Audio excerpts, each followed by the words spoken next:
mag-order, mag-pick up ng order kay Sitaw.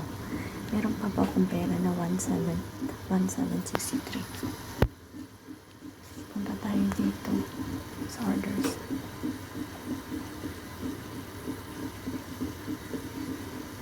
Hanap tayo ng mura.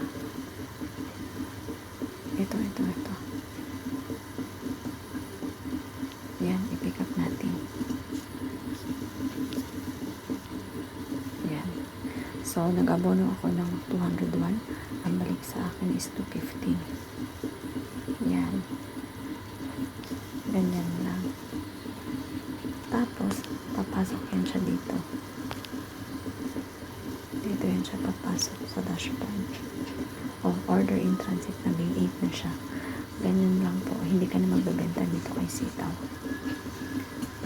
Pakigamit naman po ng aking referral code. Ilalagay ko po sa comment section kung gusto niyo po ng ganitong business. Dropshipping business. Bye-bye.